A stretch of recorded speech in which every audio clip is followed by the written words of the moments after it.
Bueno, yo preparamos con el equipo una presentación para poder entregar un poco mejor contexto respecto del punto específico en el que nos citaron y también porque esta es la primera ocasión que como directora de la NID me toca presentar en esta comisión y por lo tanto nos pareció prudente poder actualizarlos un poco de cómo ha sido este proceso de transformación y dónde está hoy día la agencia, sin perjuicio de que me voy a referir específicamente al tema de los postdoctorados, que era el tema de la citación. Entonces, si me permiten, voy a compartir mi pantalla.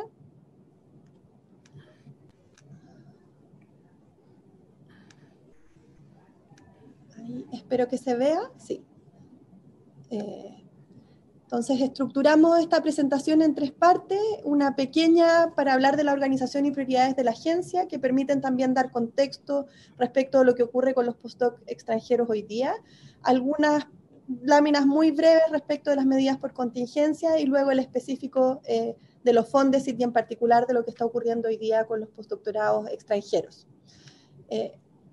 La agencia está hoy día en un proceso de transformación que tiene que ver con la implementación de la nueva institucionalidad de ciencia, tecnología, conocimiento e innovación.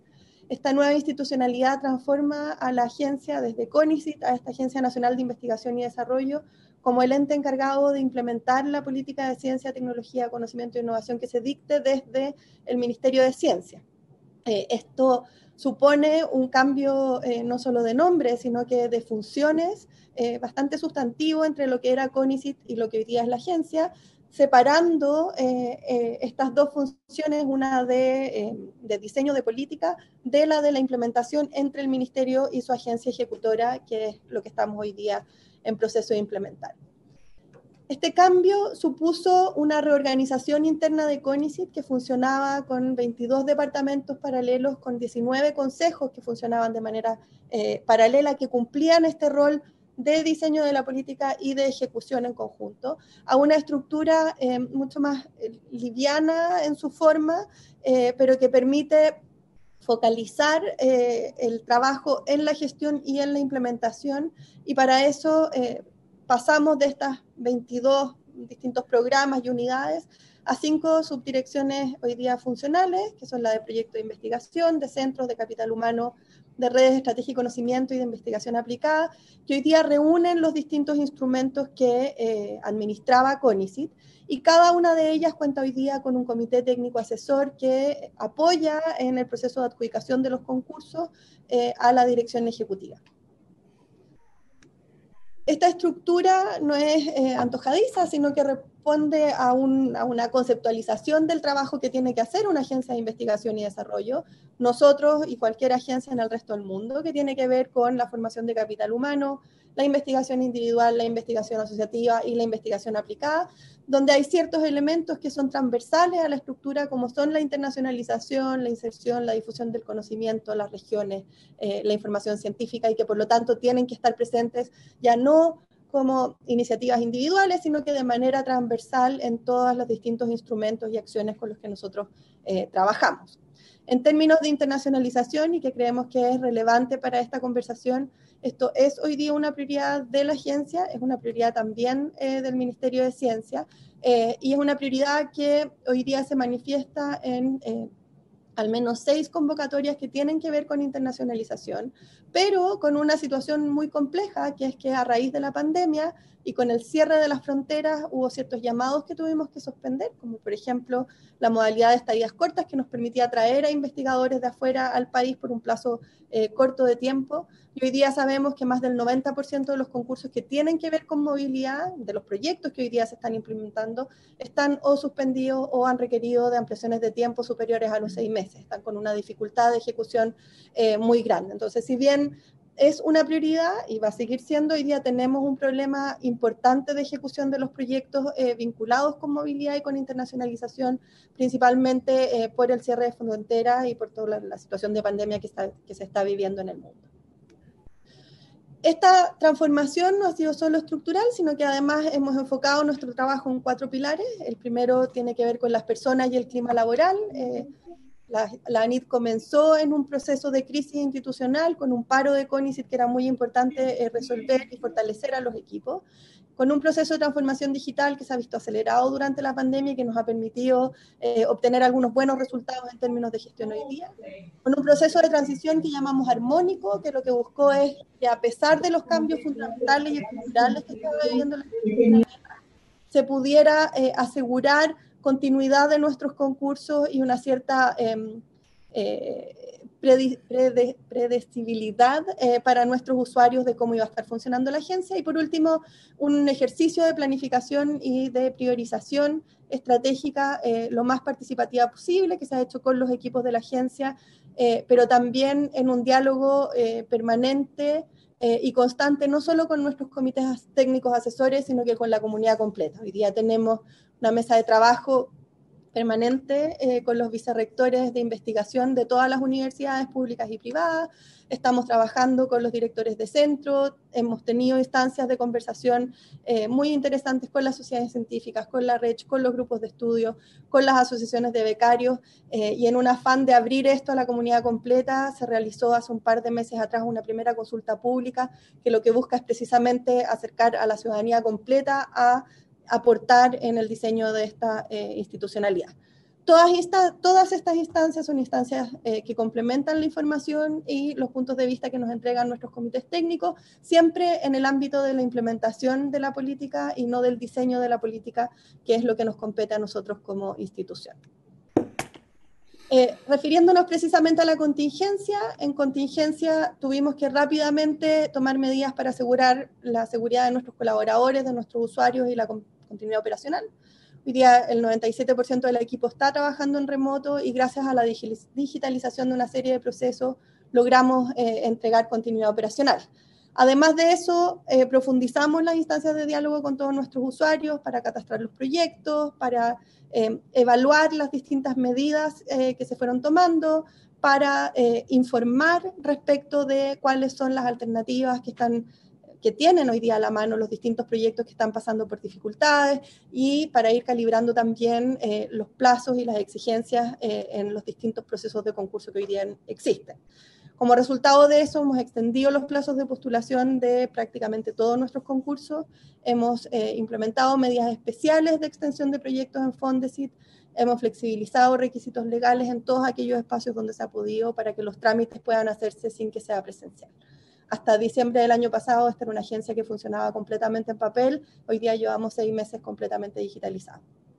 Además de eso, hemos contribuido con el esfuerzo científico frente a la pandemia, tanto con el apoyo administrativo del laboratorio como con el fondo COVID, que fue uno que fue específicamente para apoyar el trabajo que estaba haciendo la comunidad científica en todas las áreas del conocimiento en relación a la pandemia y sus consecuencias. Hoy día, solo algunas cifras, tenemos prácticamente el 100% de los convenios de Fondesit del año firmados, lo que nos pone en un espacio incluso mejor en términos de gestión que el año pasado. Algo similar ocurre con becas, tenemos una ejecución presupuestaria ligeramente mayor a la del año pasado en esta fecha y hemos logrado mantener un calendario de concursos sin retrasos con 3 nuevas convocatorias que son estos que tienen que ver con COVID y sus consecuencias, y hemos tenido que suspender algunos llamados a raíz de los recortes presupuestarios, como fue el caso de becas, por ejemplo, de becas de magíster. En este contexto, Fondesit, que es hoy día el principal instrumento de apoyo a la investigación científica en términos de volumen y de diversidad que nosotros manejamos, también ha vivido una serie de dificultades. Hoy día sabemos que nuestros investigadores están teniendo dificultades porque los laboratorios están cerrados, porque la toma de muestras se hace imposible en algunos casos, porque el trabajo en terreno está completamente paralizado. Para ello, hace cerca de un mes atrás, diseñamos una serie de medidas de flexibilidad vinculadas a COVID, que tienen que ver con la reformulación académica de los proyectos, las extensiones de los plazos sin financiamiento, porque lamentablemente no tenemos más financiamiento para entregar, pero sí mayores tiempos a los originalmente permitidos, el término anticipado y por último la flexibilización de los criterios de evaluación de los informes finales. Entendemos que la productividad científica no va a ser igual después de todos estos meses de paralización y por lo tanto incorporamos eso. El plazo para pedir estas medidas concluye hoy día a las 12 de la noche. Hasta hace 10 minutos atrás teníamos 1.700 solicitudes de flexibilización, esperamos poder darlas todas. que se distribuyen en porcentajes, como ustedes pueden ver, con una baja participación de la flexibilización de los criterios de evaluación, porque esto es algo que se solicita al cerrar el proyecto. Entonces es posible, y al menos la estimación que hacemos nosotros es que al menos el 54%, el 50% de los proyectos Fondesit hoy día vigentes van a beneficiarse de algunas de estas medidas de flexibilización, y de esa manera el perjuicio que está ocasionando la pandemia en el desarrollo de estas investigaciones sea ojalá el menor posible, al menos desde lo que tiene que ver de la agencia.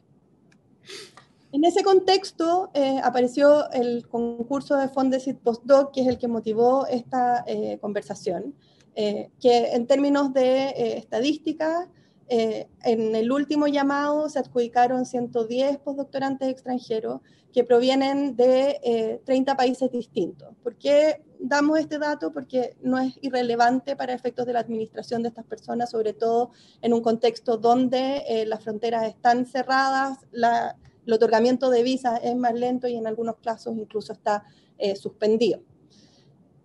Eso significó, y esta es la foto al día de hoy, esta es una foto que varía todos los días porque algunos renuncian a los proyectos, otros firman los convenios, pero al día de hoy tenemos un 40% de los postdoc 2020 son extranjeros, de ellos 49 han solicitado extender el plazo para poder firmar el convenio y dar inicio a su investigación, extenderlo hasta el 2021. 20 de ellos han decidido no ejecutar el proyecto y por lo tanto han renunciado a la adjudicación, y 40 de ellos han firmado su convenio. De estos 40, 37 eran personas que tenían visa o residencia al momento de postular. Es decir, no hubo una variación significativa entre el momento de la postulación y el momento de la firma del convenio respecto de ello. Ahora, esto significa que tenemos un grupo importante, hace 2 semanas eran 54, hoy día son 49, de investigadores extranjeros adjudicados de proyectos Fondesit Postdoc que estaban imposibilitados de dar inicio a sus investigaciones. Esto generaba una complejidad aún mayor porque, como fue informado por muchas de las universidades con las que estamos trabajando, estos investigadores en muchos casos ya habían iniciado el trabajo de investigación y por lo tanto contaban con que estos recursos se transfirieran.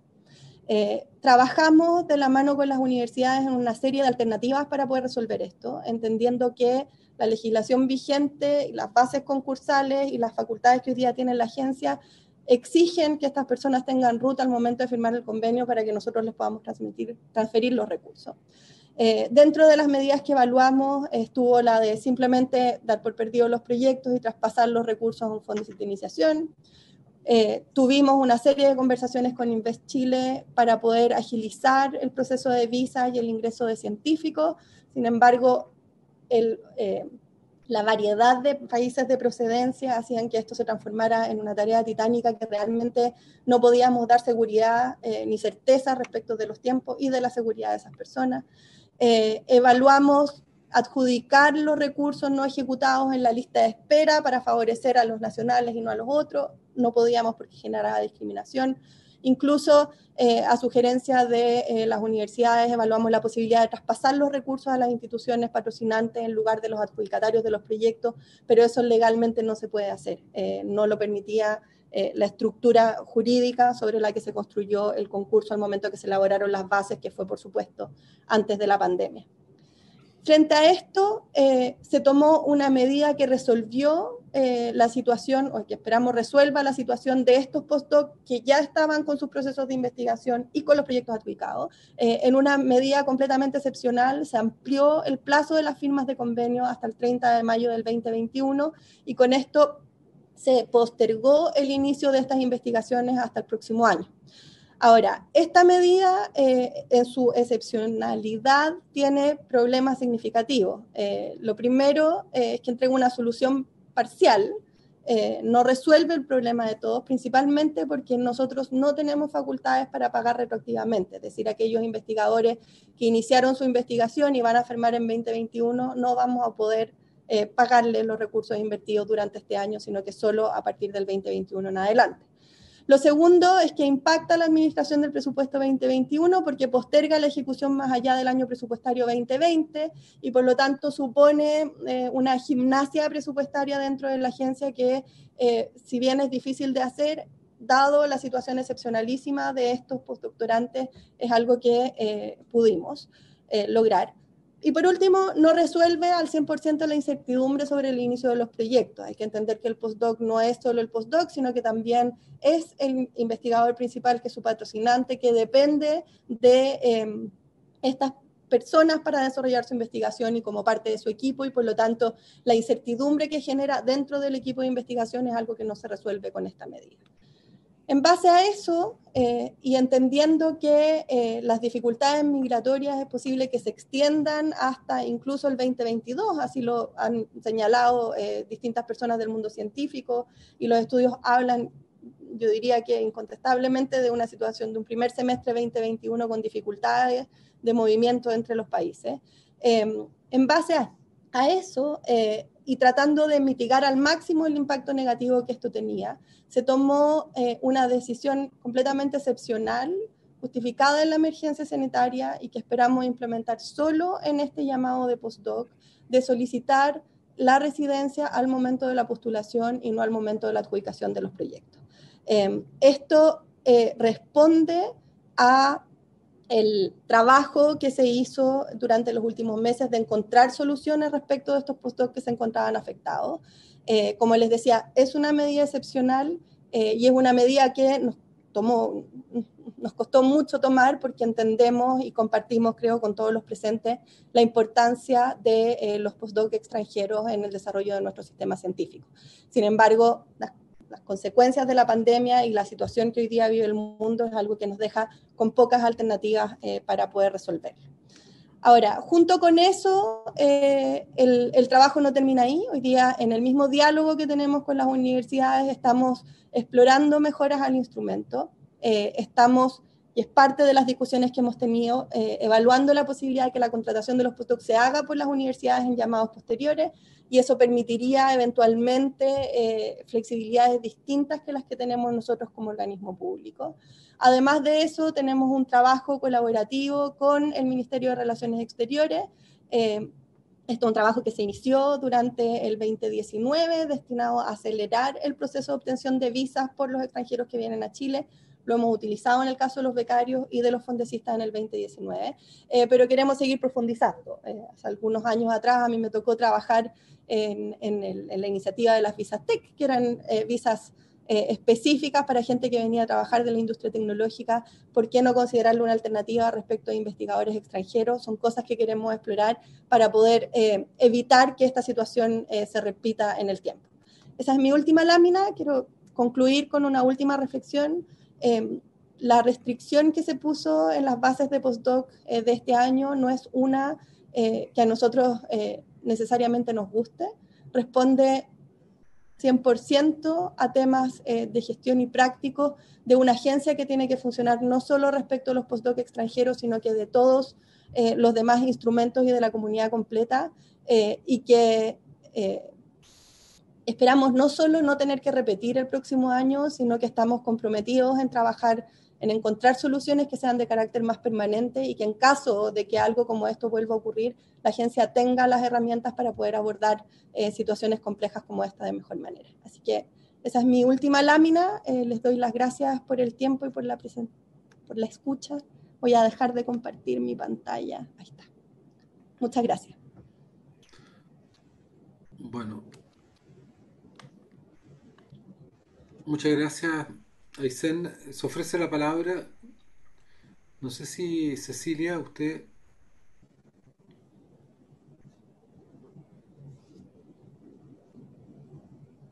Gracias, senador. Estoy tratando de conectarme un poco mejor. No sé si se me escucha. Habla más fuerte, Cecilia. Sí, es que estoy hablando súper fuerte. Ahí se escucha bien. Ya. Sí, a nosotros nos ha causado bastante inquietud esta medida de limitar a los extranjeros la posibilidad de concursar. Y me hubiera gustado haber conversado, que hubiéramos conversado en la Academia de Ciencias acerca de este tema.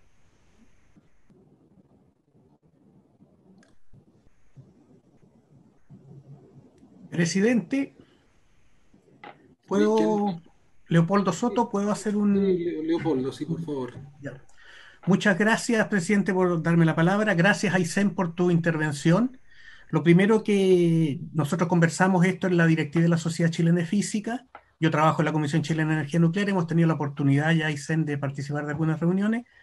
Y la verdad, lo primero que queremos es saludar la decisión de la ANID de realizar este concurso de postdoctorado, porque en algún momento también estuvo la posibilidad se evaluó también incluso no hacerlo. Así que lo primero que queremos hacer es saludar esa iniciativa. Y por otro lado, comprendemos que la situación de movilidad a nivel mundial es muy compleja, y entendemos que esta es una medida por un año. Y por otro lado, también se da de manera simétrica. Imaginemos también a los que terminan el doctorado en Chile, que están postulando a postdoc en el extranjero, simétricamente tampoco van a tener la posibilidad de viajar hacia afuera. Entonces, recordemos cuál fue el inicio, a principios de los 90, de este programa de postdoctorado. Se dio inicio a este proyecto, a este programa, porque como una forma de dar un espacio laboral a aquellos investigadores, a aquellos que estaban terminando su doctorado y no había espacio en las universidades. Ese fue su inicio a principios de los 90, mediados de los 90. Entonces, yo vería esto como esta situación de ahora como una oportunidad. O sea, en Chile tenemos suficientes jóvenes que están terminando su doctorado, tanto aquí en Chile, jóvenes chilenos como extranjeros que están haciendo el doctorado en Chile, que son absolutamente competentes como para llenar estas plazas de postdocs. Y por otro lado, suficientes estudiantes de doctorado en Chile, perdón, en el extranjero chilenos, que podrían también llenar con mucha capacidad científica y profesional estas plazas. Entonces nosotros, por esta oportunidad, entendiendo la situación que vive el mundo, creemos que esta situación y esto que la ANID está planteando lo podemos transformar en una oportunidad para las personas que han terminado el doctorado en Chile en los últimos 2 años, porque uno de los efectos de la pandemia es precisamente que no van a haber nuevas contrataciones y está muy difícil la incorporación laboral de los científicos jóvenes, tanto los chilenos que están en el extranjero, como también los chilenos y extranjeros que están haciendo su doctorado en Chile actualmente. Entonces, lo que conversamos en la directiva de la Sociedad Chilena de Física es lo que estoy planteando ahora. Lo vemos como por esta vez, entendiendo que es primordial la internacionalización de la ciencia chilena, encontramos que es bastante razonable la medida que está tomando la ANID. Por otro lado, creemos que es necesario revisar cuál es el objetivo de este programa futuro y alinearlo con las necesidades actuales del quehacer científico chileno. Sería bueno porque este programa se inició hace ya más de 20 años y sería bueno revisarlo y ver cuál es el impacto real y a dónde debería estar dirigido hoy en día. Siempre entendiendo que la internacionalización de la ciencia chilena es un parámetro importante. Gracias. Pido la palabra, presidente. Sí, Kenneth. Muchas gracias, presidente, por su intermedio saludar a Aysén Echeverry. Este es un hito histórico, en realidad, su primera presentación, espero que sean muchas, y concuerdo mucho con lo que dijo Leopoldo anteriormente en el sentido de la planificación estratégica y la brecha.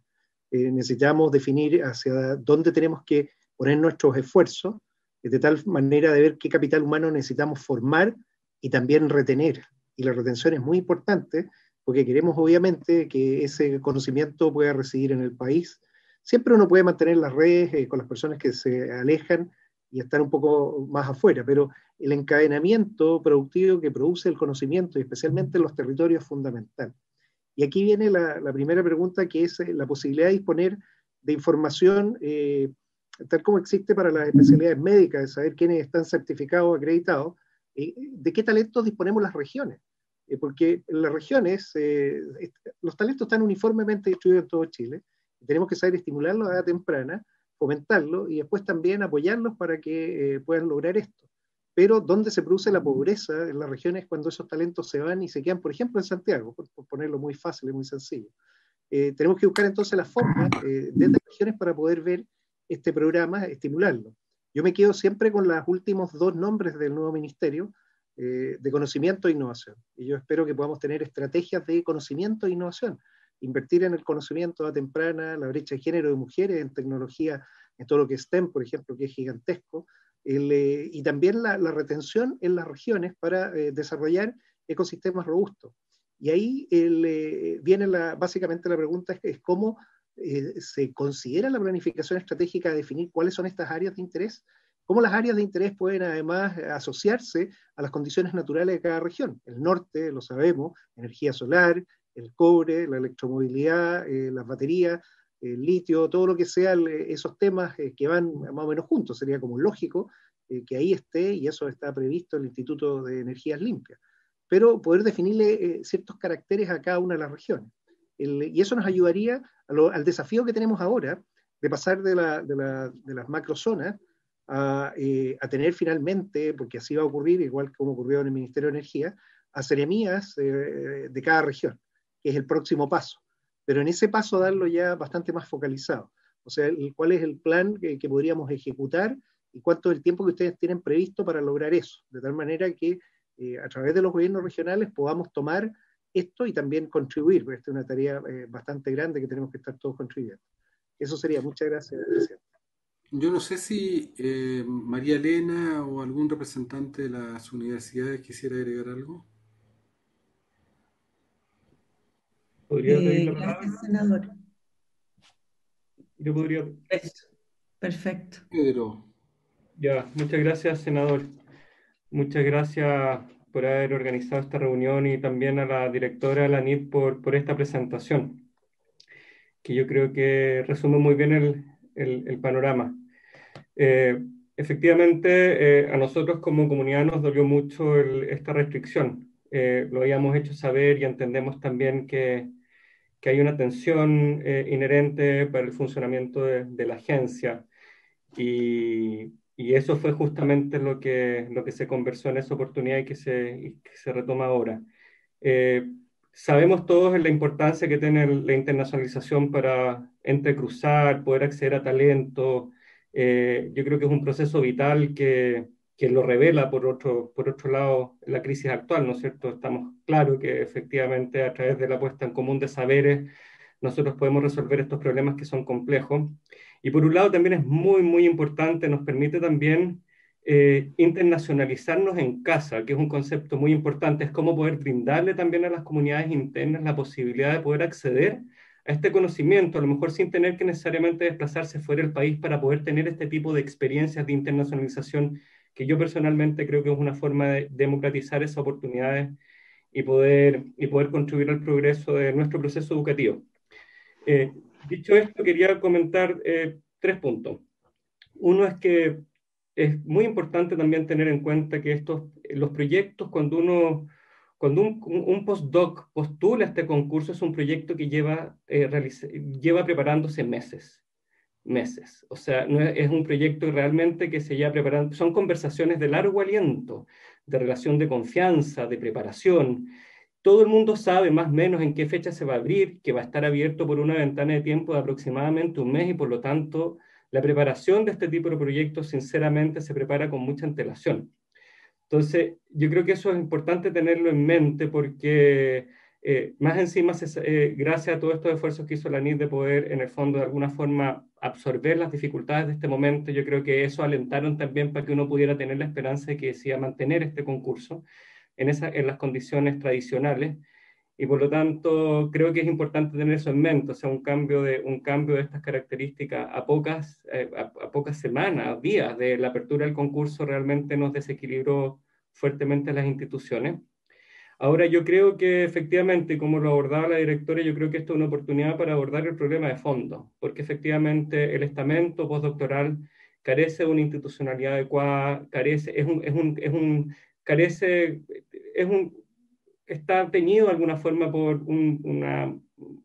contratos que son bastante precarios, y yo creo que también es un deber para para las universidades, pero podría ser mucho más fácil de abordar para una universidad, efectivamente, si uno pensase, por ejemplo, en la posibilidad de transferir los recursos a la institución con miras a poder pensar en un contrato laboral que tenga características que le permiten dar ciertas garantías al estamento. Entonces, yo creo que es una posibilidad y una oportunidad para poder abordar el problema de fondo, aprovechando que estamos hablando de este estamento que es tan importante para el desarrollo del conocimiento a nivel nacional y global.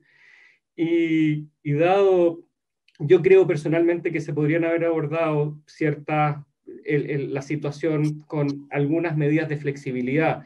Siempre está la posibilidad de hacer correr las listas de espera. Yo sé que son procesos que no son simples, pero uno puede de alguna forma planificar las fechas para que la lista corra, para poder lograr flexibilidad si es que uno se llega a enfrentar con situaciones como las complejas que vimos ahora, que se pudieron resolver. Yo hubiese pensado que en el próximo año, teniendo una ventana de tiempo y una preparación mayor, nos podría también haber sido posible flexibilizarlo y poder acoger las situaciones que se podrían presentar. Entonces, como alternativa, a lo mejor yo me atrevería a sugerir que a lo mejor uno podría pensar entonces por lo menos un concurso temprano, a lo mejor a inicios del próximo año de postdoctoral que pudiera a lo mejor de alguna forma acoger y abrirse a este tipo, a estos nuevos escenarios, tratando de abordar rápidamente las alternativas que hoy día nos presentó la directora. Son algunas reflexiones y alternativas que aprovecho de comentar. Muchas gracias, senador. No sé si hay alguien más que quisiera intervenir. Yo, Flavio Salazar, lamentablemente no Flavio, tengo cámara, pero sí me escuchan, ¿no es cierto? sí, te escuchamos. Ya. Bueno, primero saludarlo a todas y a todas, y principalmente a la directora Isen, y agradecerle la presentación. Yo me sumo a las reflexiones que ha hecho recién Pedro. Creo que compartimos un poco esa preocupación que generó esta decisión, que por lo demás hoy día está siendo explicada y que ya también fue explicada anteriormente.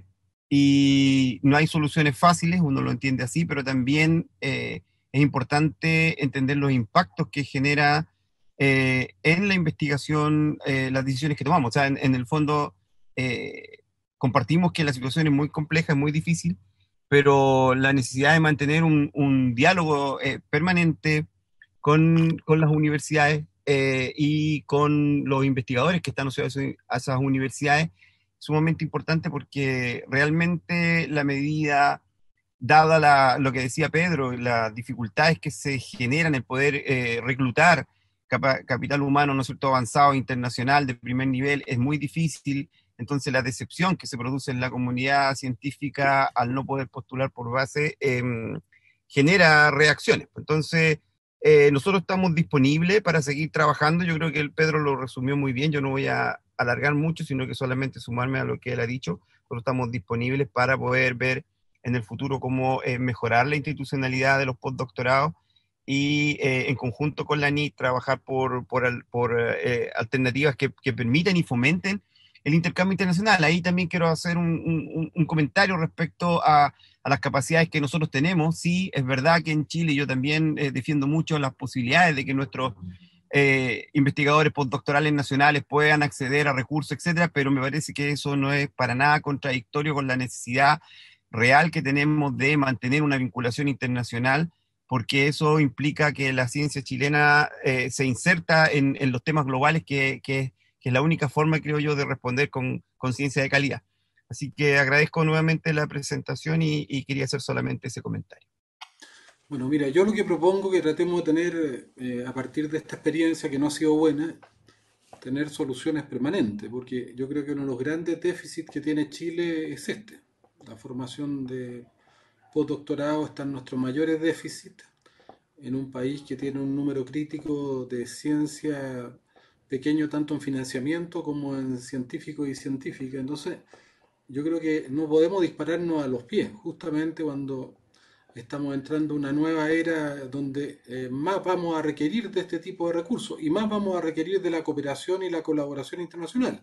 Entonces, es una muy mala decisión. Yo sé que no es una decisión que se tomó con malas intenciones, pero finalmente creo que el resultado no es bueno. Entonces yo propongo que establezcamos mecanismos, y si es necesario establecer mecanismos legales, yo creo que esta comisión está totalmente de acuerdo. Si hay que establecer mecanismos que tengan que ver con flexibilidad, porque nosotros planteábamos hace unos días atrás con los rectores que vamos a vivir un mundo de incertidumbre, donde tenemos que gestionar la incertidumbre. Entonces no podemos tener instituciones que son rígidas, pétreas, y que no están de acuerdo al mundo que vamos a vivir. Entonces necesitamos que esta institución salga de la Edad Media y entre al siglo XXI con toda su complejidad y con toda su incapacidad de predecir y anticipar este mundo que viene. Entonces yo creo que tenemos que aprender de esta experiencia, de lo que le vamos a pedir a Aysén, que yo sé que lo hace con toda buena intención, y al ministro, que tratemos de resolver estos temas. Si necesitan de nuestra colaboración para hablar con la Cancillería, también lo podemos hacer, y podemos colaborar en eso, así que nos digan qué podemos hacer para ayudar a la situación inmediata, pero establezcamos un marco. Yo le pido a Pedro, a María Elena, a Flavio, a nuestra presidenta de la Academia de Ciencias, que nos propongan iniciativas concretas para resolver esto, ¿no? Y que esto no pueda volver a ocurrir, ¿no? Porque vamos a vivir escenarios complejos nuevamente.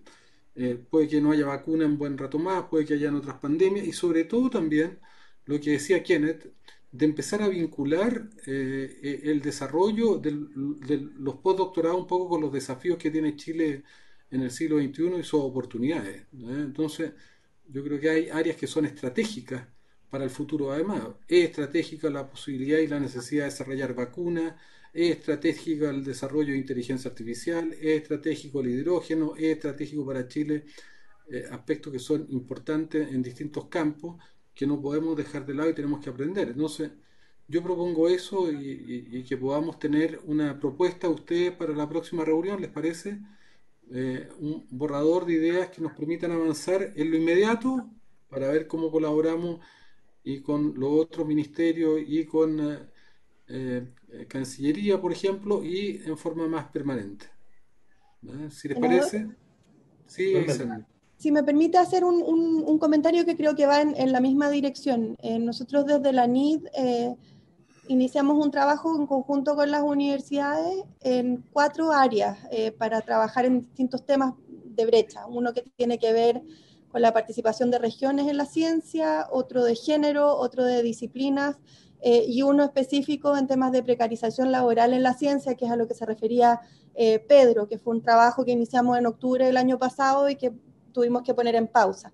Esas reuniones se están trabajando hoy día con las vicerrectorías de investigación de las universidades. La primera es mañana, y de ahí esperamos surjan una serie de recomendaciones de cómo abordar estos temas en nuestros instrumentos.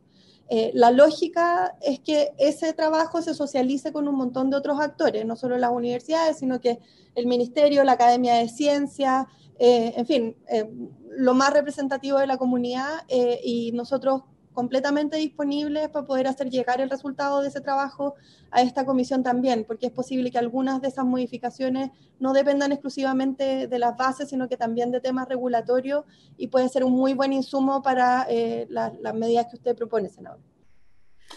Ya, pues les parece, le dejamos trabajo entonces a nuestros representantes de las universidades, y yo le agradezco a Aysén que nos envíe ese documento, y también a Cecilia de la Academia de Ciencias, que un poco nos ayuda a liderar este proceso. Jason, si quiere se puede quedar a la próxima reunión. Eh, Tenemos a continuación una discusión muy importante, que es avanzar en la reunión que tuvimos la semana pasada de interoperabilidad, Estado digital, cómo podemos avanzar en un ecosistema digital eh, que sea descompartamentalizado y que permita ir avanzando en la modernización del Estado en todos sus ámbitos. Entonces, voy a dejar con la palabra a Kenneth para que plantee un poco cuál va a ser el contexto de la reunión de hoy. Perfecto, muchas gracias. En la próxima semana vamos a tener 2 temas interesantes. Va a venir el decano de la Universidad de Chile de Ingeniería, Francisco Martínez, con un conjunto de economistas que van a plantear una modalidad de una suerte de renta básica para el siglo XXI.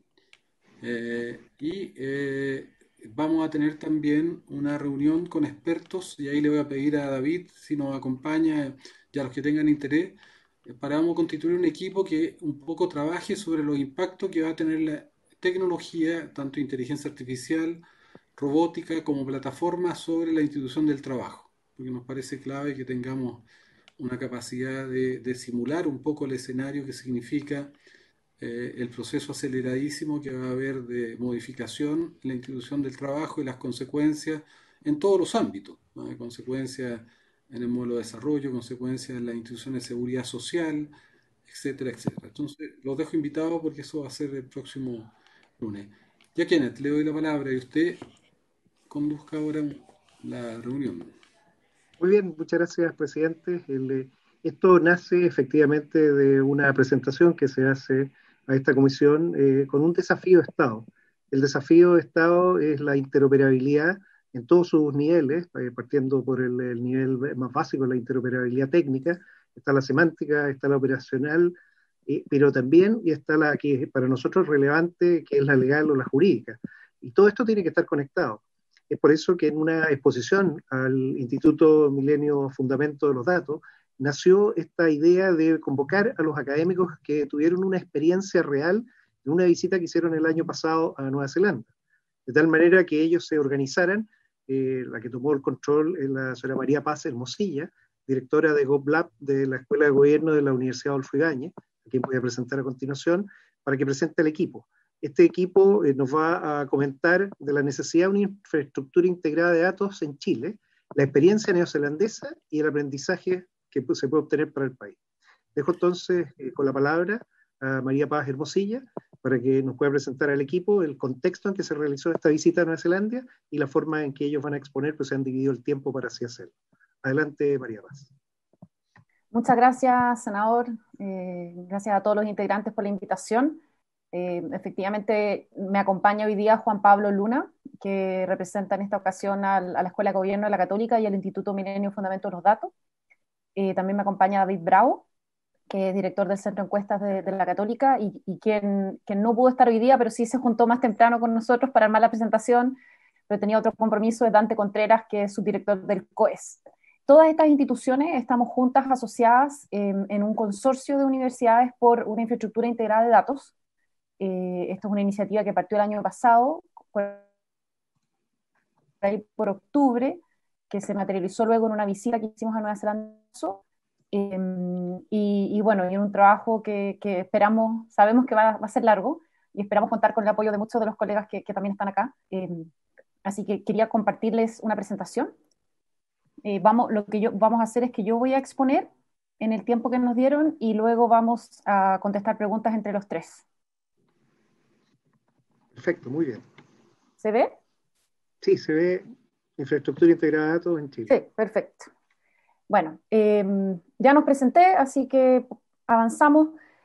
Quiero situarlos un poco ahora en contexto pandemia, ¿no es cierto? Estamos en este minuto con un desempleo enorme, sabiendo de que se va a tener que implementar, ¿no es cierto?, subsidios importantes al empleo. Y en este minuto tenemos familias, ¿no es cierto?, que necesitan este subsidio al empleo, personas, y el Ministerio del Trabajo, por ejemplo, está diseñando este subsidio, y sabemos que el subsidio al empleo va a aumentar el empleo, ¿no es cierto?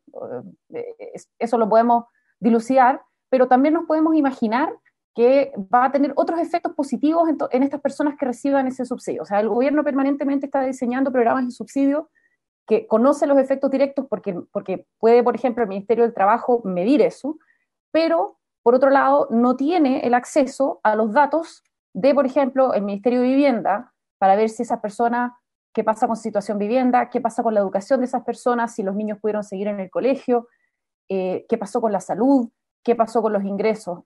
Falta información, porque esta información no está integrada, ¿no es cierto? Entonces, estamos diseñando en este minuto sistemas, digamos, estamos diseñando programas, subsidios, beneficios, sin realmente entender cuáles van a ser los efectos, y cuando tratamos de entenderlo desde las universidades, de hecho ayudamos al gobierno, hacemos evaluaciones de programas, ¿no es cierto?, para la IPRES, hacemos investigaciones, es muy costoso poder evaluar o apoyar el diseño de programas porque todas las bases de datos, como se ven ahí, están desintegradas. El Ministerio de Desarrollo Social tiene las suyas, salud, trabajo, educación, y estas bases de datos no conversan. ¿ya? Y esto nos está haciendo perder una oportunidad importante, porque si tuviéramos bases de datos integradas, si en este caso el gobierno tuviera bases de datos integradas, el Ministerio del Trabajo podría diseñar un subsidio al empleo mucho más eficiente, en donde quizás, habiendo estudiado la historia de los subsidios al empleo, porque ya tiene todos los datos de educación, vivienda, desarrollo social, en toda una base de datos podría haber diseñado un subsidio que optimice estos recursos y que se asegure que los mecanismos de entrega vayan a ser más eficientes. Ahora trabajan con algunos datos, puede ser que tenga el Ministerio de Trabajo un convenio solo con, por ejemplo, desarrollo social, pero no tiene acceso a los otros datos. Entonces, esa es la situación de Chile en este minuto, y en estos casos que el Estado, por la pandemia, ha necesitado entregar mucho más, ¿no es cierto?, un programa de ayuda social mucho más grande, en realidad no tiene las herramientas para poder diseñarlo de manera adecuada. ¿Qué es lo que nosotros queremos? ¿Y qué es lo que es una infraestructura integrada de datos? Básicamente todos estos ministerios que les mencioné tienen su base de datos, las entregan con una cierta periodicidad a un organismo, en el caso neozelandés es el INE neozelandés, y luego ese organismo dispone de una red de accesos para esos mismos ministerios a esta base de datos integrada y anonimizada, ¿ya? Y eso es lo que nosotros queremos que exista en Chile. Por otro lado, la interoperabilidad es algo muy importante que se debe desarrollar en forma paralela, pero que no es exactamente la infraestructura integrada de datos, ¿ya? Son cosas complementarias.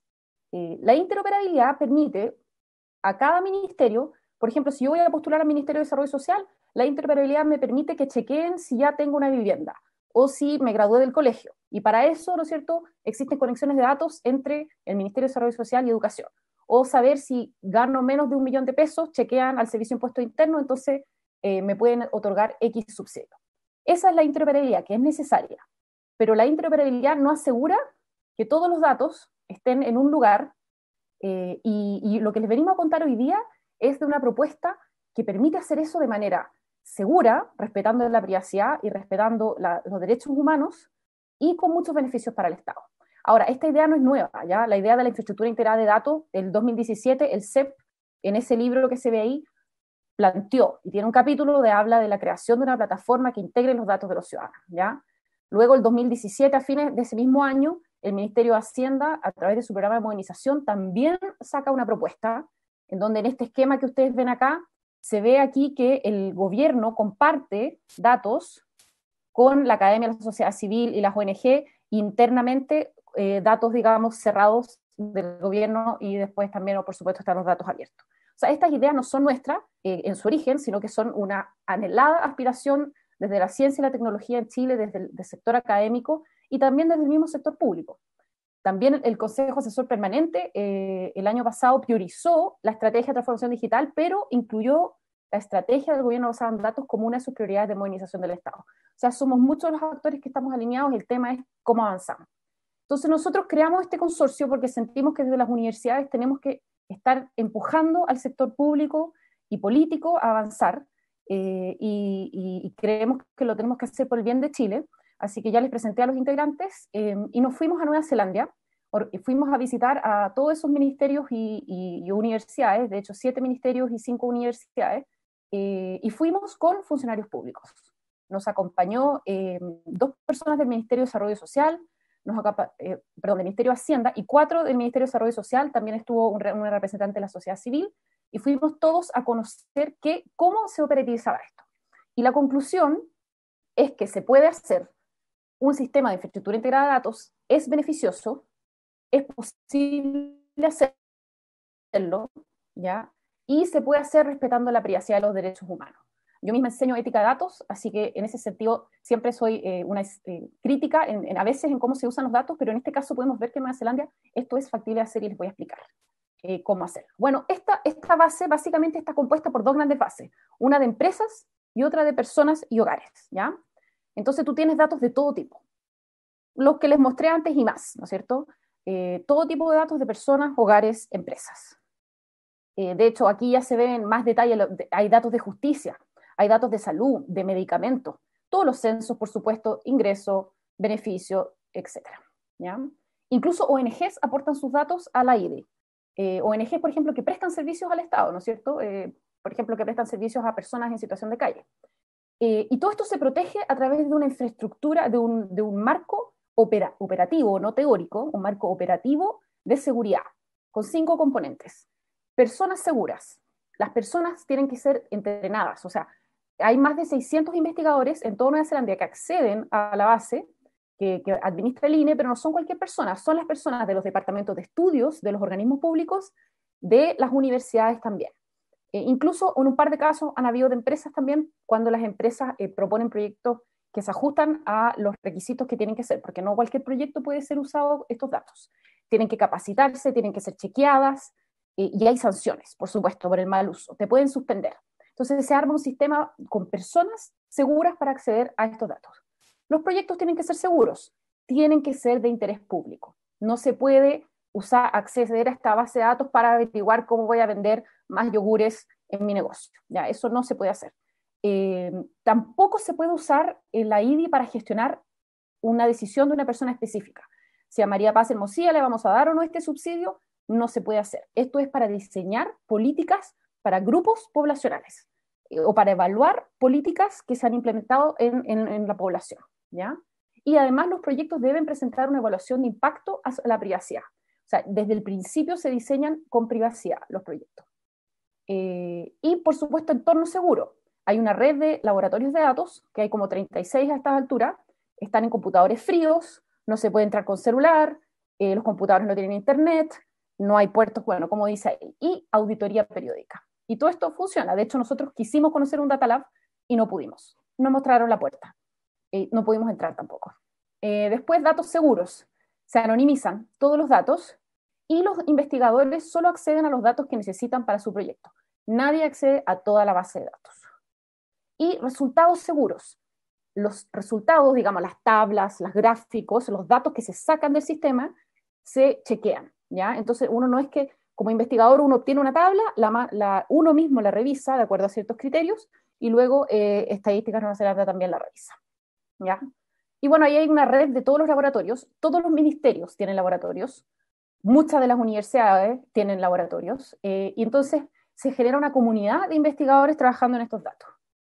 Distintos tipos de proyectos, desde creación de indicadores, evaluaciones de políticas públicas, generación de modelos, simulaciones, de todo tipo, ¿ya? Lo que sí, estos son, como decía, a nivel poblacional. Esto no es para estudiar a una persona, es para estudiar grupos, ¿ya? Entonces podemos, por ejemplo, hicieron toda una caracterización del bienestar de los niños en Nueva Zelanda, para diseñar políticas para los niños. ¿Qué desafíos están teniendo allá? Mayor uso. Básicamente les ha ido tan bien que la infraestructura se le está quedando corta. Por otro lado, está el tema de la capacidad. Ellos tienen un sistema universitario más pequeño que nosotros, entonces también les falta a veces recursos humanos para poder tener más proyectos. Y está el tema clásico en todos los datos, que es la documentación completa de los metadatos, ¿ya? En ese sentido, hay a veces para poder entender bien una base de datos, hay que hablar con el dueño de la base de datos en el Ministerio de Educación, y obviamente eso dificulta su escalamiento. Y la fortaleza, finalmente, tienen un sistema implementado de seguridad donde se puede acceder a los datos respetando los derechos de las personas, donde el gobierno es el mayor usuario de esta base de datos, aunque no lo crean, más que las universidades, son los que hacen los proyectos para diseñar políticas públicas, una gran relación de confianza entre las universidades y el Estado, y muchos proyectos donde estos datos se han utilizado y han influido en la política pública, en todo tipo de ámbitos. Nosotros nos reunimos con muchos ministerios y nos contaban de todo tipo de impactos que había tenido en la política pública. Entonces, en ese sentido, creemos que es una gran experiencia, es posible, es beneficioso para el Estado y, por supuesto, para toda la sociedad. Y tercero, se puede hacer con protección de datos y a la privacidad y también a los derechos humanos de las personas. Eso sería. Perfecto, María Paz, muchas gracias. Es muy clarificador el hacer una visita, y esto es lo que hablábamos antes, la internacionalización de la ciencia. Hay que salir a ver cómo lo hacen otros países. Yo quiero recordar, Nueva Zelanda es uno de los 5 Digital 5. Ellos fueron las naciones que firmaron el convenio entre los leading digital governments, que son los gobiernos digitales que van a la vanguardia. Lo hacen con Israel, con Estonia, con el Reino Unido y uno más que no me acuerdo. El tema que lo que tenemos aquí, esto es el repositorio de datos, si quisiéramos entenderlo así. Es una arquitectura para recibir información y almacenar. No hay problema en almacenar cantidades de datos. Podemos tener petabytes guardados Por lo tanto, los límites en la cantidad no es un problema. Pero sí tenemos que crear una cultura, y la cultura parte con esta cultura de los investigadores. El acta de 1975 de Nueva Zelanda, el secreto estadístico, es bastante importante. Tenemos que verificar la similitud en nuestra legislación para poder verlo, y por lo tanto aquí hay un área interesante, es un modelo que funciona, y tenemos que recordar que Chile decidió conectarse digitalmente con el mundo a través de Nueva Zelanda. Son nuestros vecinos marítimos, tenemos la frontera marítima más grande en el Pacífico Sur, con unas áreas gigantescas, y vamos a tener este puente digital. Por lo tanto, Nueva Zelanda es un aliado estratégico de primer nivel, es uno de los los leading digital governments, y vamos a tener el acuerdo además de economías digitales, el DEPA, que firman ellos y Singapur. Entonces es la manera correcta. Yo creo que esta experiencia es una buena experiencia, pero que tenemos que adaptarla a nuestra realidad y ver cómo hacerla. El tema cultural, estos data labs que están cerrados, no entra cualquiera, las personas que ingresan, cómo ingresan, no pueden sacar nada de respaldo, tienen que trabajar adentro, y también los productos finales tienen que ser verificados, porque es data que podría comprometer la seguridad de las personas, los datos personales, todo lo que esté relacionado con los derechos humanos de las personas. Por lo tanto, es un buen ejemplo maduro de algo concreto que es relativamente fácil, y aquí viene yo diría la parte sencilla de llevarlo a cabo. Pero tenemos que definir temas que son relacionados con soberanía digital. ¿Dónde reciben los datos? Los datos están en un disco duro finalmente. Entonces el Estado va a tener servidores propios para que podamos tener en espacios controlados esto. Eso es lo que tenemos que resolver.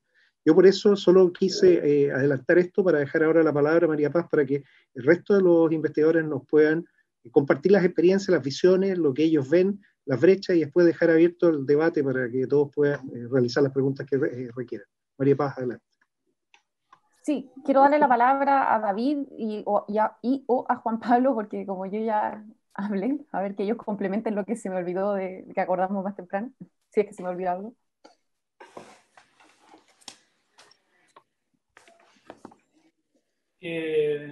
Parto yo brevemente, digamos,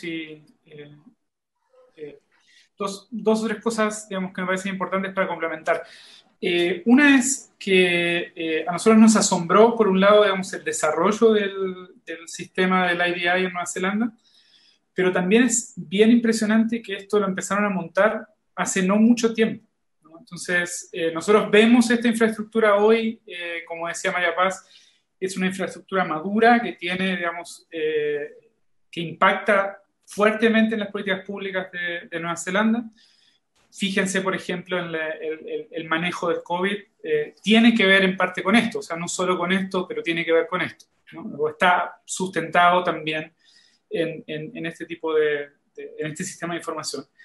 Pero algo que es bien impresionante es que cuando uno va allá y empieza a hablar con la gente que montó este sistema, lo empezaron a montar en 2011, ¿sí? O sea, son muy pocos años para un sistema que está muy maduro, ¿sí?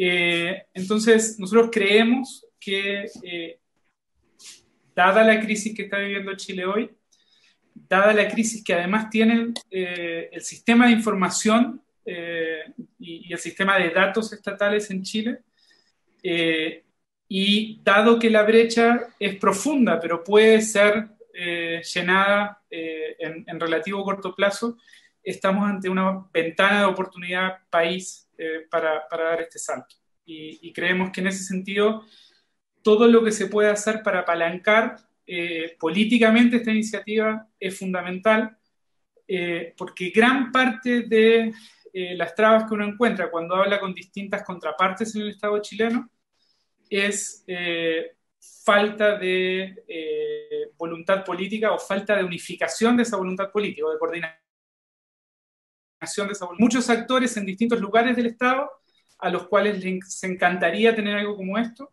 Hay una cantidad de stakeholders en el sistema científico nacional y en el sistema de política pública, los cuales se beneficiarían con esta infraestructura, pero hay problemas de coordinación que impiden que esta agenda, que es factible para el país, que es necesaria para el país, y en la cual hay una oportunidad única, creemos, planteada por esta crisis para avanzar, para que avance finalmente y la podamos tener lo antes posible para asistir al sistema de política pública.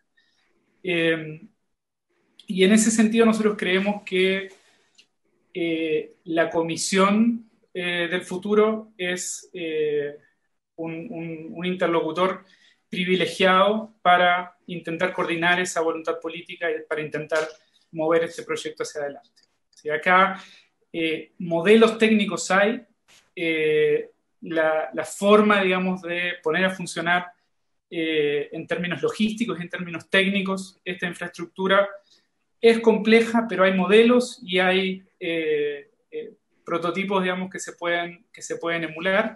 Hay, como decía el senador Pug,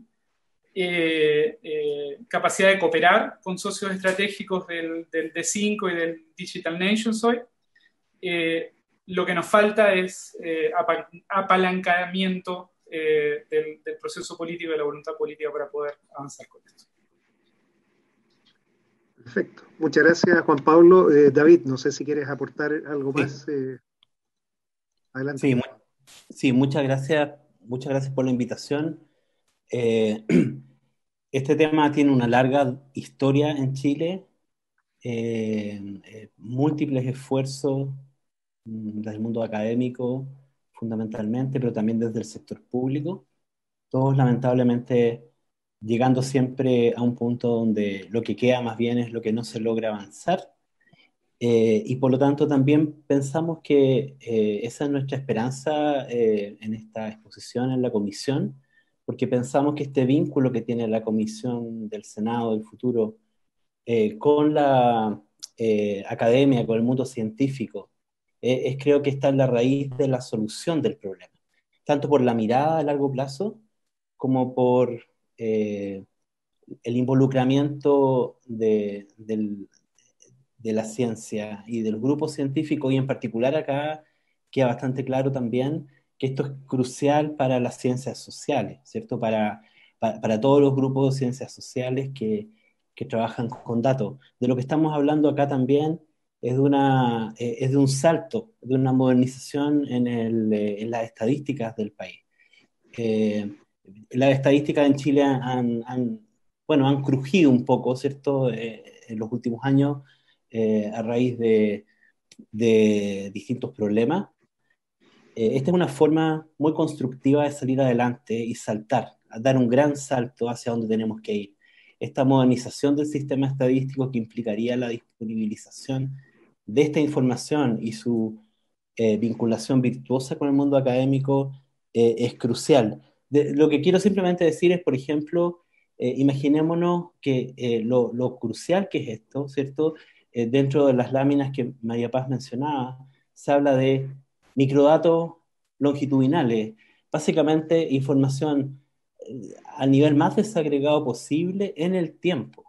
Y por lo tanto, en la enorme riqueza de la estadística, por ejemplo, que se han disponibilizado en Nueva Zelanda, pero que, por ejemplo, podrían estar perfectamente disponibles en el caso de Chile, si contamos, por ejemplo, que en Chile, a partir de la reforma procesal penal, hay rica información detallada, ¿cierto?, desde el año de la reforma, ¿cierto?, por lo menos de 10, 15 años, que si uno la vincula a través de individuos, básicamente lo que permite es tener un seguimiento que en la práctica permite evaluar resultados en el tiempo, distintos tipos de resultados. Y por lo tanto las evaluaciones de políticas, las evaluaciones de programas se enriquecen de una manera inimaginable, precisamente porque se pueden vincular con la mirada más científica, que permite efectivamente poder entender, distinguir causas, ¿cierto? Datos antes y después, evaluar estos experimentos que se generan, digamos, también a nivel social, con cosas a veces lamentables, como las crisis que estamos viviendo. Entonces, esta es una gran posibilidad para la ciencia, para las políticas públicas, y que recoge esa inquietud positiva de mucha gente durante largo tiempo, pero que donde ha faltado esa coordinación necesaria. Entonces, darle un rol relevante a la ciencia, darle un rol relevante a una institucionalidad que permita efectivamente movilizar esto, es único, y en esta crisis que tenemos hoy día, ¿cierto? Probablemente va a generar gran retorno. María Paz mencionaba, ¿cierto? El enorme desconocimiento que tenemos en Chile para, en medio de una crisis, poder diseñar programas donde no tenemos información, los trabajadores independientes, los trabajadores por cuenta propia, los trabajadores informales. O sea, si hubiéramos tenido una cosa de esta naturaleza, habríamos tenido el músculo necesario, ¿cierto?, para llegar con rapidez a aprovechar información para poder diseñar programas y al mismo tiempo ir evaluando día a día, ¿cierto?, cómo ese tipo de beneficios va llegando a la población. Entonces, tenemos mucha expectativa de esta presentación. Tal vez fue simbólico el hecho de que nosotros estuvimos en Nueva Zelanda y unos días después, bueno, se cerraron todas las fronteras, ¿cierto? Allá, acá, en todas partes, ¿no? Y es, de alguna manera, y luego hemos visto cómo Nueva Zelanda ha destacado en el tema del manejo de datos en medio de esta crisis sanitaria. Pensamos que mucho de aquello se debe a esta forma de organización. Hay que resolver los temas institucionales, de eso podemos conversar también, pero lo crucial, pensamos, es que tenga un rol clave, lo tenga esta mirada que tal vez está en esta comisión, que está en el mundo académico. Las personas que están acá en la exposición anterior creo que también juegan un papel fundamental. Muchas gracias. Muchas gracias, David, muy claro. Le han llegado algunas preguntas por el chat. Voy a tomar una de Pedro Buchón, y partiendo atrás para adelante, él pregunta, y cualquiera de ustedes la puede contestar, ¿cuál es el rol que le ven a Data Observatory en esta conceptualización? Si pudieran, por favor, dar alguna opinión al respecto.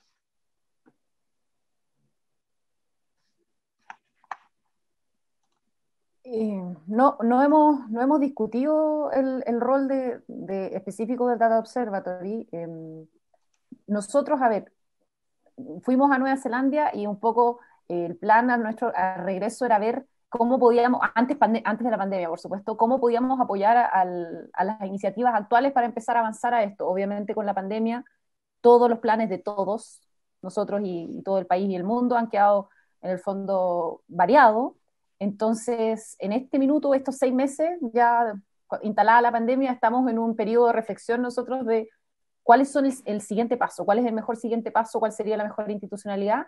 Y en ese sentido, esta conversación, otras que hemos tenido también con organismos de gobierno, estamos viendo qué sería la mejor opción, ¿no es cierto? En ese sentido, no hemos tenido una evaluación respecto a qué rol podría o no tener el Data Observatory con respecto a esto. Ahora, lo que sí podemos tomar es que en Nueva Zelanda una de las razones, o sea, uno de los ingredientes de éxito de la implementación de la IDI fue el tener un organismo público que era de confianza de los neozelandeses, digamos, aceptado por ellos mismos como una entidad que podía administrar los datos, ¿ya? La otro ingrediente clave fue un patrocinio político importantísimo de el que era el ministro de Hacienda de la época, que luego se convirtió en primer ministro y que durante como 8 años apoyó este proyecto. Se lo tomó como una bandera de lucha personal y que era Bill English, que vino algunas veces a Chile. De hecho, el CEP, yo lo conocí cuando vino y quizás varios de ustedes estuvieron ahí. Entonces, esos dos ingredientes, quizás mis colegas tienen otros, pero el tema de un organismo confiable y por otro lado, un patrocinio político importante que perdure en el tiempo, porque obviamente los esfuerzos son largos. Por supuesto. Muchas gracias. Se ofrece la palabra a los presentes. Juan Pablo, ¿quieres agregar algo más? Adelante, por favor. No, simplemente para subrayar algo que mencionaba recién María Paz, que algo que refleja el modelo de Nueva Zelanda es la importancia de la centralización, ¿no? de que no solo haya voluntad política, sino que haya un organismo que sea el encargado y que tenga la capacidad y el poder político de forzar a los que tienen los datos a cederlos, ¿no? Muchas veces lo que pasa en el Estado chileno es que distintos ministerios tienen los datos a integrar y terminan en una pelea entre las unidades jurídicas de cada ministerio, ¿sí? Y los datos terminan no siendo integrados. Entonces, algo que es clave en el modelo neozelandés es generar un organismo con la capacidad política y con la capacidad legal, y por eso es importante también la ley de acceso a la información que ustedes están procesando, que tenga el poder de centralizar, anonimizar, cautelar y luego distribuir para la investigación los datos disponibles. Entonces, eso es fundamental. Si no terminamos en un escenario como el que tenemos y el cual David ha vivido en carne propia más que ninguno de nosotros y también Dante en su trabajo, que es que las bases de datos del Estado se fugan porque alguien tiene un amigo en un ministerio, porque alguien consiguió un pendrive con las bases de datos, los datos terminan siendo fugados, ¿sí? Terminan siendo vendidos muchas veces, terminan siendo utilizados por el sector privado, a veces en contra incluso de la propia interés del Estado y de la propia soberanía del Estado, ¿sí? Mientras que de esta manera se le asegura a los organismos estatales, a los ministerios, a las distintas agencias, que sus datos van a ser cautelados y al mismo tiempo van a poder ser utilizados y triangulados con otra información. Y se les saca un peso a los ministerios también en el sentido de tener que ellos cautelar y hacerse responsables por las consecuencias legales de la fuga de datos. Perfecto, gracias Juan Pablo. Nicolás, sí, Guido, adelante. Mira, yo creo que fue muy interesante la reunión. Yo quiero pedirle disculpas a las universidades porque la idea era que hubieran participado, pero a mí se me olvidó ponerlo en la lista a los representantes que vinieron la vez pasada de la Universidad Católica, la Universidad de Chile. Estaba Eduardo Regaba, estaba Alejandro Barros, estaba José Inostroza, estaba Pablo Barceló, para que hubieran escuchado esto, para que podamos ir trabajando juntos e incorporar, estaba John Atkinson también de la Adolfo Ibáñez, para ir incorporando también a todas las universidades a partir de iniciativas como la que están haciendo ustedes. Eso hemos hecho en inteligencia artificial y en política satelital y espacial. Entonces, yo creo que es muy relevante esto y la idea, yo le propondría a Kenneth que podamos ir transformando esto en propuestas concretas y en un chasis de discusión de política y legislativo para ir avanzando, para que esto no quede solo en una buena conversación. Y a mí me parece que es muy importante porque yo considero que estamos absolutamente atrasados. Creo que estamos viviendo una desincronización total que va a afectar la economía, que va a afectar la cultura, la sociabilidad, que va a afectar la democracia, porque las instituciones que tenemos no dialogan con el mundo que estamos viviendo, no el mundo que viene. Hay una obsolescencia total del chasis institucional que tenemos porque responde a un mundo que ya no existe. El mundo analógico, queramos o no, tengamos nostalgia o no de haberlo vivido plenamente, se evaporó, se está evaporando. La economía del siglo XX ya no existe, no va a existir más. Ya no es el petróleo, la geopolítica del siglo XXI, ya no es la mano de obra el factor central, son los datos, es la inteligencia artificial, es la cuarta revolución industrial y todo el chasis que nosotros tenemos. Pero no es solo esto, es la manera que tenemos de pensar, de educar, de formar profesionales, del rol que tienen las propias universidades.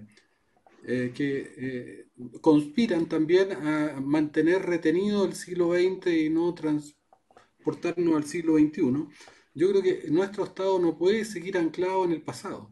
Entonces, tener un Estado digital es solo tener un chasis que dialoga con este mundo que viene, y eso significa también repensar la democracia, las instituciones, y además por algo que es muy concreto.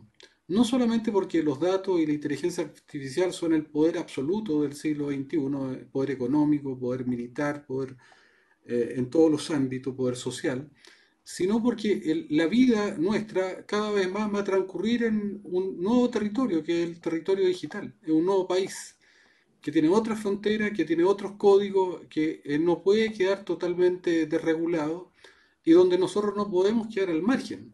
Y luego porque si nosotros no hacemos y no avanzamos, le vamos a tener que pedir permiso después a las plataformas como Google, como Facebook, para poder avanzar. Entonces, aquí hay un tema de soberanía, hay un tema de autonomía del humano, hay temas que son mucho más profundos, no son solo temas económicos. Y además, si nosotros queremos avanzar en estrategias de inteligencia artificial, como lo hemos planteado, no son solo algoritmos, son los datos también.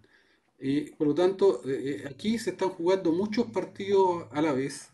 Y a mí me parece que es central que Chile tenga una institución que tiene todas las características que han señalado acá, por lo menos, al menos, y que sea una institución que permita ser un gran repositorio de datos que nos permita entender el siglo XXI y gestionar el siglo XXI y gestionar la incertidumbre del siglo XXI.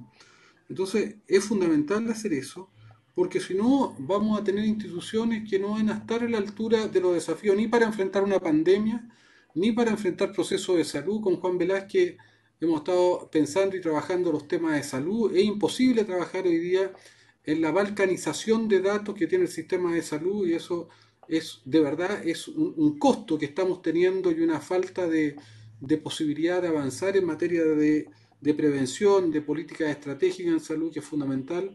Ya lo decía David respecto a cómo tenemos sistemas que están totalmente compartimentalizados. Para mí esta es una de las prioridades centrales, y yo lo que le propondría a Kenneth, que va a coordinar este equipo de trabajo, es que podamos, en el plazo más breve, yo creo que lo que deberíamos hacer, Kenneth, es hacer un resumen de esta reunión que ha sido muy buena, entregársela a todos los actores que han venido participando y tener una capacidad de tener propuestas concretas ya para ir avanzando un paso más y transformar esto en una conversación con el gobierno para ir avanzando en política y tener un chasis normativo, es decir, una propuesta legal de modificación legal que nos permita ir avanzando.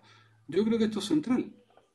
David, tú que estás trabajando en el tema laboral siempre, bueno, ¿cómo vamos a enfrentar todo el tema de la digitalización frente y versus a la institución laboral? ¿Cómo se van a pensar a futuro los sistemas de seguridad? ¿Cómo vamos a pensar un sistema de reforma al sistema previsional cuando a futuro lo que va a cambiar profundamente justamente es la existencia de empleos?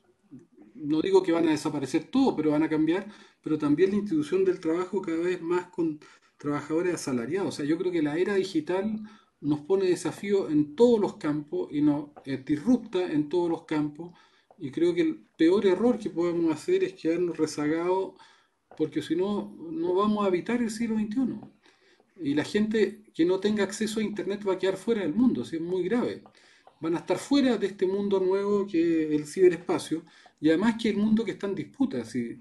Cuando Trump dice que no quiere TikTok en Estados Unidos por la disputa de datos, y la geopolítica del futuro es esta. Entonces, yo lo que propongo es que podamos avanzar y en el más breve plazo podamos tener un conjunto de propuestas concretas que nos permitan no solamente ir generando un contexto, una visión de una política, pero ir traduciendo esto en una propuesta de leyes, y ahí yo creo que aprovechemos que está Kenneth, que tiene toda la experiencia, la motivación, el conocimiento para que nos ayude a coordinar este proceso. Perfecto, así lo vamos a hacer. Aquí tenemos un caso concreto, Nueva Zelanda, la infraestructura integrada de datos. Yo creo que eso lo podemos perfectamente llevar a un caso nacional. Vamos a tener también invitados a Estonia con el tema de X-Road, interoperabilidad digital, y así vamos a hacer algunas invitaciones para el contexto en paralelo con cada uno de los equipos de trabajo. En este caso, el Instituto Milenio Fundamento de los Datos. Vamos a ver el tema específico de esta infraestructura integrada de datos. Después vamos a definir otro organismo para ver el tema de la interoperabilidad usando un estándar abierto que permita fácilmente incorporarlo y darle perpetuidad en el desarrollo. Vamos a tener este calendario. La próxima invitación es a escuchar el día lunes 14 a Estonia. Viene el cónsul general de Estonia en Chile, que también es residente estonio, él tiene la e-residency, les puede comentar cómo funciona esto, y un experto en temas de transformación digital en base a Expo, de tal manera de poder ir viendo casos comparados y también legislación. Todo esto necesita de una legislación de base que tenemos que desarrollar en paralelo. Eso es básicamente lo que tenemos previsto, y también la urgencia, esto tiene que estar muy luego, ¿no? Aquí estamos muy atrasados y tenemos que ser capaces de estar a la altura. Por lo pronto, es lo que tenemos previsto. No sé si alguno de los presentes quiere hacer alguna última pregunta, consulta o duda, para que después el presidente pueda cerrar la sesión del día de hoy. Bueno, yo creo que ha sido muy interesante, yo le agradezco, Kenneth, le agradezco todo. No sé si, Kenneth, te parece que les mandemos a todos una pequeña resumen de la reunión de hoy para ir consolidando aportes nuevos. Le mandemos también a los que vinieron la vez pasada que tenían interés para que se puedan incorporar a esto. No sé si Paz nos puede dejar el PowerPoint para poder también compartirlo, y el 14 yo creo que hagamos una reunión donde ojalá todos los que participan en esto puedan venir a esa reunión para que estemos todos avanzando al mismo tiempo y vayamos luego traduciendo esto ya en propuestas concretas, ¿les parece? ¿Bien? Perfecto. Bueno, y les recuerdo que la reunión próxima yo creo que es interesante. Te vamos a volver a invitar por lo menos a ti, a David, porque estamos viendo el tema de tecnología y sustitución del empleo. Eso lo queremos hacer la próxima semana, y además va a estar la propuesta que yo creo que está muy interesante también del decano de Ingeniería de la Chile sobre una propuesta innovadora de renta básica universal. Así que los dejo invitados a todos, a todas, y bueno, creo que es muy importante avanzar en esto, y yo creo que esta es la misión y el rol que tiene la Comisión del Futuro. En la Comisión del Futuro justamente lo que se trata es de unir la ciencia y la academia con la política y con la sociedad. Y en esta comisión lo importante es que el pensamiento científico tiene un rol fundamental y primordial. Nosotros estamos convencidos todos, y lo comparte desde Juan Antonio Coloma, que está ahí, y hasta Kenneth, Pancho Chaguán, todo, que es fundamental para construir cualquier política de futuro: el diálogo, la conversación, la inclusión de nuestro mundo académico, de nuestro mundo intelectual.